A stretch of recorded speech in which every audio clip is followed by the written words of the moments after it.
Oke. Assalamualaikum warahmatullahi wabarakatuh. Saya akan memulai rapat pada hari ini ya. Nah, sebelum memulai rapat nih, bagaimana nih keadaan kalian semua? Sehat-sehat aja kan? Alhamdulillah Alhamdulillah, sehat, Bu. Oke, baik. Oke, baik. Nah, sebelum memulai rapat ini, seperti biasa saya akan menjelaskan siklus akuntansi dulu. Saya izin share screen ya. Iya, Ibu. Oke. Sudah terlihat? Sudah, Bu. Sudah. Oke, baik. Pertama, saya akan menjelaskan dulu siklus akuntansi. Siklus akuntansi adalah suatu proses penyediaan laporan keuangan perusahaan untuk suatu periode waktu tertentu. Nah, siklus ini tuh dimulai dari terjadinya transaksi sampai penyiapan laporan keuangan pada akhir suatu periode. Apabila digambarkan nih, kurang lebih siklus akuntansi dapat dinyatakan sebagai berikut ya. Yang pertama itu ada transaksi usaha, lalu ke pembuatan bukti asli, kemudian ada pencatatan dalam buku harian atau jurnal, kemudian pencatatan ke buku besar dan buku tambahan, lalu ada neraca lajur penyesuaian, lalu laporan keuangan, kemudian jurnal penutup, dan yang terakhir adalah neraca saldo setelah penutupan. Oke, baik. Share screen saya terlihat jelas ya? Oke. Selanjutnya saya akan menjelaskan tentang SOP Rumah Sakit Bunda yang harus kalian perhatikan dan kalian cermati ya. Oke. Oke, seperti ini. Sudah terlihat ya? Oke. Sudah, Bu. Kurang lebih SOP rumah sakitnya sih ada latar belakang, ruang lingkup, ada definisi, kebijakan akuntansi rumah sakit, prosedur, dan penyusunan laporan. Nah, ini harus kalian baca dan kalian cermati. Nanti file ini akan saya kirim di grup WhatsApp dan harus kalian pelajari ya untuk SOP rumah sakit Bunda ini. Baik, Bu. Baik, Ibu. Siap. Oke. Selanjutnya saya akan seperti biasa ya untuk rapat ini saya akan menjelaskan job desk kalian masing-masing. Ini saya stop share dulu ya. Oke, baik. Tolong diperhatikan ya job desk yang akan saya berikan pada kalian pada rapat hari ini. Yang pertama itu tolong untuk Ibu Cindy ya untuk mengerjakan kode akun nanti lalu kasih ke saya. Oke, baik, Bu. Oke, terima kasih. Kemudian saya mau masuk ke biaya pendapatan. Jadi waktu tanggal 4 April kan pihak RS kita udah bayar sewa gedung buat 3 tahun belum ya? Sudah, Bu. Oke. Lalu untuk tanggal 5 April juga Bank Mandiri kan udah menyewa tempat kita tuh buat taruh ATM selama 4 tahun. Itu juga udah jadi? Jadi, Bu, sudah dibayarkan. Oh gitu, oke. Baik, kalau seperti itu tolong Ibu Marsha dicatat untuk transaksi yang Ibu akan sebutkan ya. Baik, Bu. Oke, kemudian untuk Ibu Marsha, tolong buat pendapatan di muka dan jurnal umumnya serta biayanya ya, nanti kasih ke saya. Baik, Bu. Oke, terima kasih Ibu Marsha. Lalu untuk Ibu Anissa Putri, tolong Ibu buatkan jurnal penyesuaian dari transaksi yang sudah dicatat di bulan ini ya. Baik, Ibu. Siap. Oke, terima kasih. Selanjutnya untuk Ibu Ramatul, tolong dibikinkan nilai persediaan pada tanggal 7 sampai 9 Januari. Lalu tolong dibuatkan FIFO, LIFO, serta average-nya pada tanggal 13 sampai 17 bulan ini ya. Baik, Ibu. Oke, terima kasih. Dan terakhir untuk Ibu Wafa, tolong nanti dijelaskan aset tetap yang ada di rumah sakit, lalu kemudian membuat penyusutan asetnya pada tanggal 3 ya. Baik, Ibu. Siap. Oke, untuk job desk ini ada yang mau ditanyakan? Apa sudah jelas semua? Sudah jelas, Ibu. Sepertinya sudah, Ibu. Oke, baik. Nah, karena kalau di rumah sakit Bunda itu kan harus pakai metode cash basis dan accrual basis nih. Jadi saya akan menampilkan transaksi melalui metode cash basis nih pada bulan Januari ini. Nah, kenapa saya menggunakan metode cash basis pada bulan ini? Karena pada bulan ini tuh tidak terdapat utang dan piutangnya. Oke, jadi saya akan share screen dulu ya.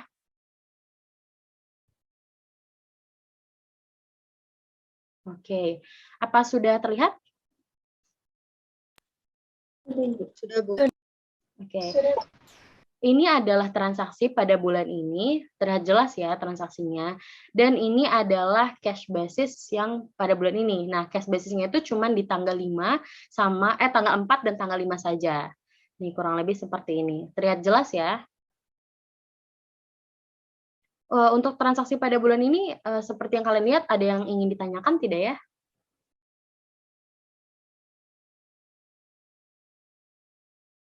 Sudah Tidak jelas, ada, Bu. Sudah jelas. Sudah jelas. Oke, baik. Kurang lebih sih rapat untuk hari ini seperti itu ya. Nanti kalian juga jangan lupa, untuk, membaca SOP yang nanti saya akan bagikan di grup, sama mengerjakan job desk-nya ya, jangan sampai lupa loh ini ya. Oke, baik. Sepertinya sih sekian ya untuk rapat hari ini, tidak ada yang ingin kalian tanyakan juga, maka akan saya akhiri rapat pada hari ini. Terima kasih semuanya. Iya. Baik,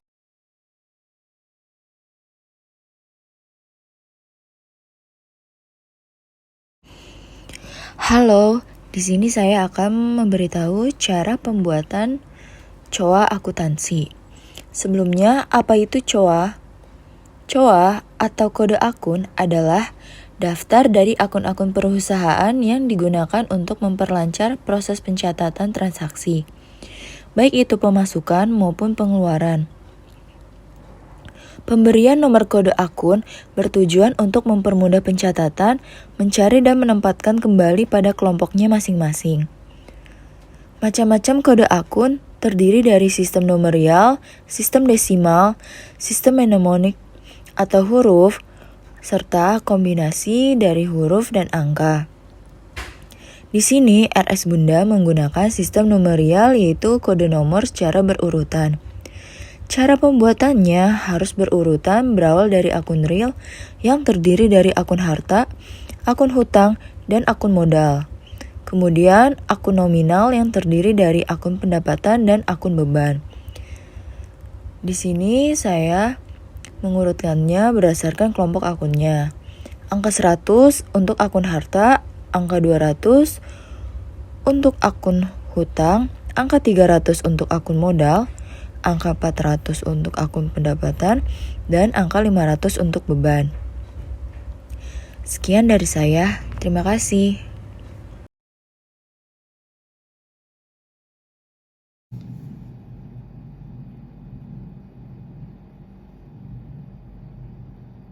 Apa sih biaya diterima di muka itu? Biaya diterima di muka adalah transaksi yang pada saat terjadinya dikelompokkan sebagai harta, tetapi akan menjadi beban di kemudian hari. Beban ini merupakan harta perusahaan yang akan memberikan manfaat di masa yang akan datang. Pencatatan beban dibayar di muka dapat dilakukan dengan dua cara, yaitu dicatat sebagai harta dan yang kedua dicatat sebagai beban. Apa sih pendapatan diterima di muka? Pendapatan diterima di muka merupakan transaksi yang sejak awal dicatat sebagai utang atau kewajiban, tetapi akan menjadi pendapatan di kemudian hari. Pendapatan ini timbul karena perusahaan telah menerima pembayaran atas suatu pekerjaan, tetapi belum menyelesaikan. Pencatatan pendapatan diterima di muka dapat dilakukan dengan dua cara, yaitu dicatat sebagai utang atau kewajiban, dan yang kedua dicatat sebagai pendapatan. Dari hasil rapat Zoom tersebut, manajer meminta saya untuk mencatat transaksi yang dilakukan pada tanggal 4 Januari sampai 5 Januari dengan menggunakan metode biaya dan pendapatan diterima di muka serta jurnalnya. Berikut ilustrasi yang dimulai dari biaya diterima di muka dulu. Kali ini saya akan menjelaskan pencatatan dengan beban dibayar di muka. Nah, di sini soalnya tertera jelas, tanggal 4 Januari 2021, Rumah Sakit Bunda membayar sewa gedung tambahan untuk masa 3 tahun sebesar 27 juta rupiah. Nah, jika dicatat sebagai harta, maka ayat jurnal pada tanggal 4 Januari 2001 seperti ini. Sewa dibayar di muka di debit sebesar 27 juta dan di kreditnya kasnya berkurang sebesar Rp 27 juta rupiah. Nah, jika dicatat sebagai beban, Maka ayat jurnalnya pada tanggal 4 Januari 2021, beban sewa sebesar Rp 27 juta di debit dan kasnya sebesar 27 juta di kredit. Selanjutnya merupakan ilustrasi pencatatan pendapatan diterima di muka serta jurnal umum. Pada tanggal 5 Januari 2021, Rumah Sakit Bunda menerima pendapatan sewa ATM dari Bank Mandiri selama 4 tahun sebesar 37 juta dan akhir periode akuntansi ditetapkan pada tanggal 31 Desember tahun 2022. Nah, dalam metode pendapatan diterima di muka,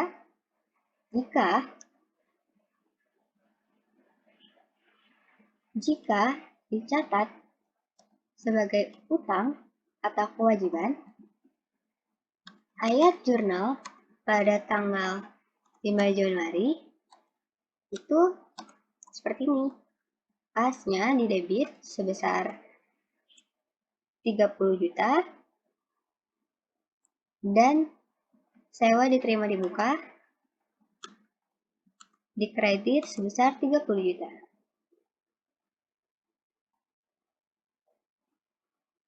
Kenapa kayak gini? Karena di bagian jika dicatat sebagai utang atau kewajiban, yang dihitung yang sudah menjadi harta. Jadi yang dihitungnya sebesar 30 juta. Dan jika dicatat sebagai pendapatan,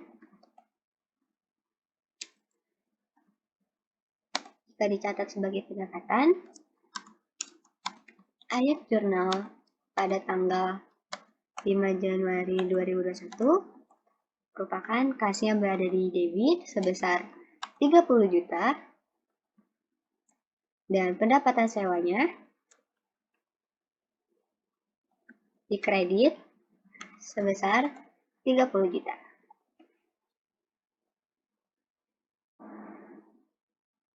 Nah, selanjutnya untuk jurnal umumnya pada tanggal 4 Januari ini ialah nama akunnya sewa dibayar di muka di debit dan di kreditnya pun kas sebagai di kredit sebesar 27 juta dan di kreditnya sebesar 27 juta juga.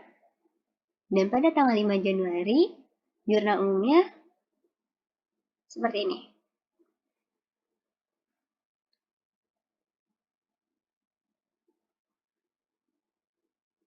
Kasnya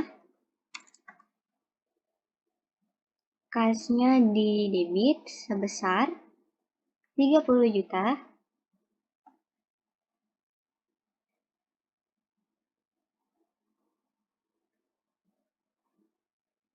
dan sewa diterima di muka di kredit sebesar 30 juta. Seperti ini jurnal umumnya.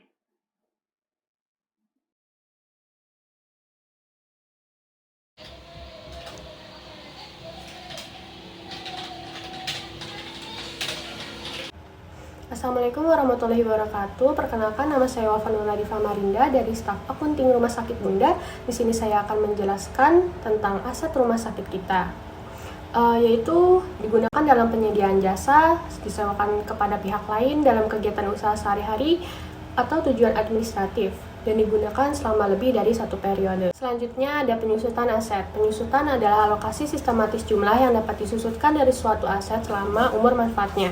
Depresiasi atau penyusutan bukan merupakan penilaian aktiva tetap, tetapi merupakan proses pengalokasian harga peroleh. Alokasi dilakukan sepanjang umur manfaat yang dapat berupa periode waktu atau jumlah produksi atau unit yang diharapkan akan diperoleh dari aktiva tetap tersebut. Akumulasi depresiasi aktiva tetap menggambarkan jumlah depresiasi yang telah dibebankan sebagai biaya, bukan menggambarkan dana yang telah dihimpun.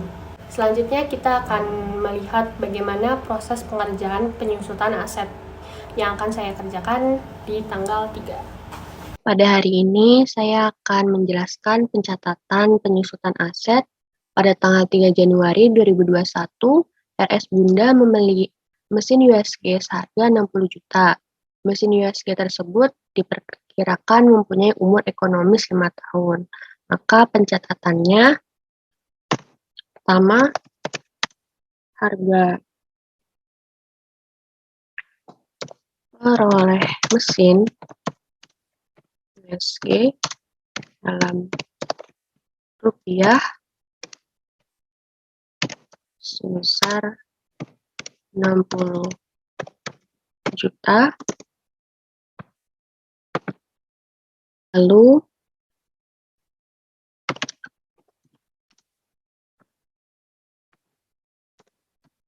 taksiran nilai sisa residu yaitu 0 atau tidak ada. Lalu taksiran umur manfaat 5 tahun yang tertera di sini.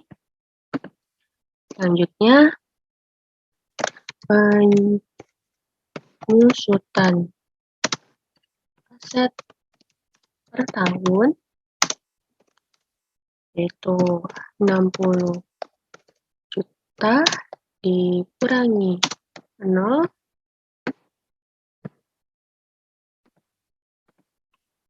dibagi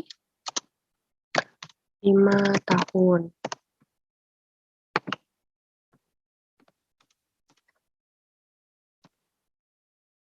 Sama dengan 12 juta per tahun.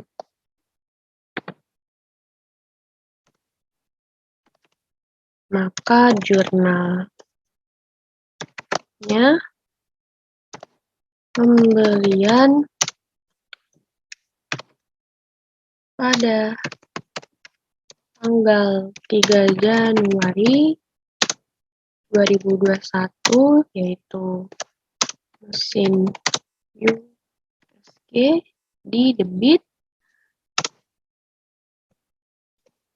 sebesar 60 juta. Lalu cash di kredit sebesar 60 juta. Selanjutnya, pengakuan biaya penyusutan pada tanggal 31 Desember 2021 atau pada akhir tahun. Biaya penyusutan di debit sebesar 12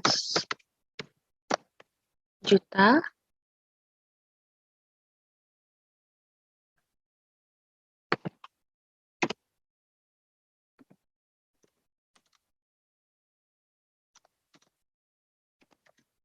Cash sebesar 12 juta. Lalu saat dilakukan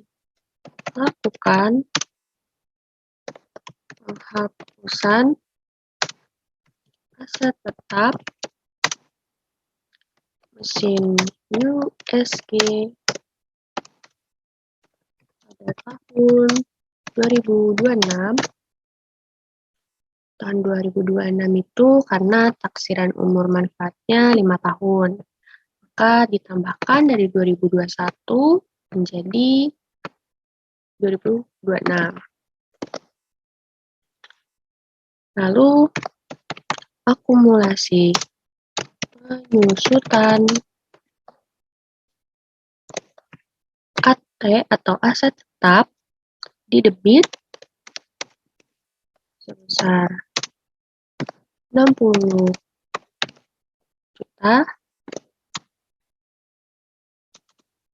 Lalu cash dikredit sebesar 60 juta.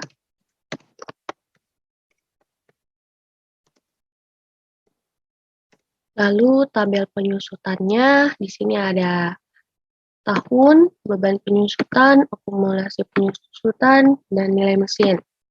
Nah, tahunnya itu terdapat 5 tahun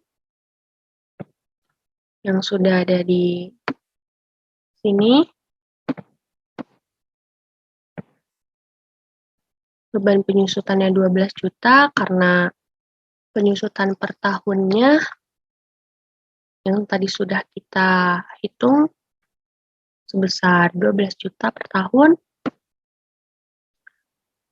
maka akumulasi penyusutannya kita tambah saja. 12 juta ditambah 12 juta sama dengan 24 juta. 24 juta ditambah 12 juta sama dengan 36 juta. 36 juta ditambah 12 juta sama dengan 48 juta. 48 juta ditambah 12 juta menjadi 60 juta. Lalu di nilai mesin ini kita kurangi saja. Maka 60 juta dikurang 12 juta menjadi 48 juta. 48 juta dikurangi 12 juta menjadi 36 juta. 36 juta dikurangi 12 juta menjadi 24 juta. 24 juta dikurangi 12 juta menjadi 12 juta. 12 juta dikurang 12 juta menjadi 0. Baiklah, sekian dari saya tentang pencatatan penyusutan aset. Seperti ini.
Halo semua, jadi di sini saya mendapatkan bagian untuk menentukan nilai persediaan. Pada nilai persediaan ini terdapat dua metode, yaitu metode periodik dan metode perpetual. Di sini saya akan menerapkan metode periodik terlebih dahulu. Lalu untuk metode periodik itu sendiri adalah metode yang tidak melakukan pencatatan ketika terjadi transaksi pemakaian persediaan. Lalu pencatatannya hanya dilakukan pada akhir periode. Lalu dinilai dengan cara melakukan pengamatan secara fisik dan melakukan penyesuaian harga pokok pada akhir periode. Nah, di sini kita bisa lihat pada tanggal 8 Januari, pencatatan di jurnal yaitu pembelian persediaan di debit sebesar 200 juta, lalu kas di kredit sebesar 200 juta. Pada tanggal 9 Januari, jurnalnya ialah kas di debit sebesar 67.500.000. Lalu pendapatan pelayanan di kredit sebesar 67.500.000.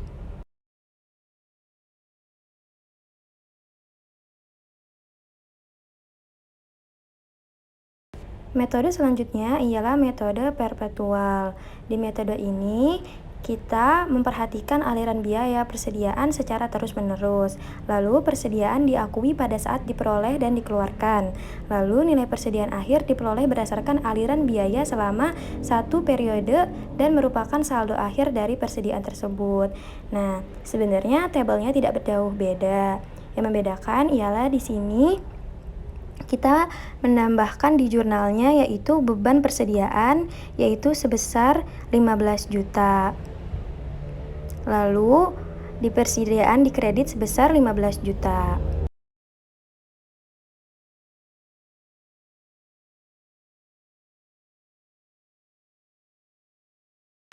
Selanjutnya, kita akan menghitung harga pokok penjualan atau HPP. Di sini rumusannya ialah persediaan awal ditambah dengan pembelian. Kita bisa lihat di sini persediaan awal kita itu 50 juta, lalu pembelian kita sebesar 200 juta. Jadinya 50 juta ditambah 200 juta sama dengan 250 juta. Nah, 250 juta ini ialah persediaan yang tersedia. Nah, persediaan yang tersedia ini kita kurangi dengan persediaan akhir. Jadi, 250 juta kita kurangi dengan persediaan akhir yaitu 30 juta. Hasilnya ialah 220 juta. Nah, selanjutnya kita akan membuat metode penilaian persediaan pada tanggal 13 Januari sampai 17 Januari. Di sini kita akan melakukan metode first in first out terlebih dahulu. Nah, di sini pada tanggal 13 Januari kita melakukan pembelian persediaan sebesar 3.000 unit dengan harga 6.000. Tinggal dikalikan aja, 3.000 dikali 6.000 sama dengan 18 juta. Lalu untuk pembelian tanggal 14 Januari sebesar 8.000 unit dengan harga 6.400. 8.000 dikali 6.400 ialah 51.200. Nah, itu tinggal ditambahin aja 18 juta ditambah 51.200. Jadinya 69.200. Pada tanggal 15 Januari pemakaian kita sebesar 6.000, tapi kita bagi dua terlebih dahulu menjadi 3.000. 3.000 pertama kita kalikan dengan harga pembelian pertama yaitu 6.000. Lalu pembelian kedua kita kalikan dengan harga pembelian kedua yaitu 6.400. Hasilnya tinggal ditambahkan aja sehingga mendapatkan angka 37.200. Lalu untuk tanggal 17 Januari kita melakukan pembelian sebesar 4.000 unit dengan harga 6.500. 6.500 dikali 4.000 ialah 26 juta. Nah, di sini saldonya kita kurangi terlebih dahulu. 69.200 kita kurangi dengan pemakaian yaitu 37.200 sama dengan 32 juta. Lalu 30 juta ditambah 26 juta menjadi 58 juta. Lalu metode selanjutnya ialah last in first out atau bisa disebut dengan LIFO. Tidak jauh berbeda dengan tabel first in first out atau FIFO. Tabel ini yang kita ubah hanyalah di pemakaian. Di pemakaian pertama kita ubah menjadi harga di pemakaian kedua yaitu 3.000 3.000 dikali 6.400 sama dengan 19.200.000. Lalu yang bawahnya kita ubah juga menjadi harga pertama, yaitu 6.000 sama dengan 18 juta. Selebihnya tidak ada yang berbeda ya. Lalu yang terakhir, kita membuat metode average atau rata-rata. Sama dengan tabel-tabel sebelumnya, tidak ada yang jauh berbeda juga. Di average ini, yang kita ganti tetaplah hanya di pemakaian. Nah, di pemakaian ini, jadinya 6.000 kita kalikan dengan, jadi tuh harga pembeliannya 6.000 ditambah 6.400 dibagi 2, jadinya 6.200. Sehingga hasilnya tetap menjadi 37.200. Nah, selebihnya sama aja. Sekian dari kelompok kami, kurang lebihnya mohon dimaafkan. Wassalamualaikum warahmatullahi wabarakatuh.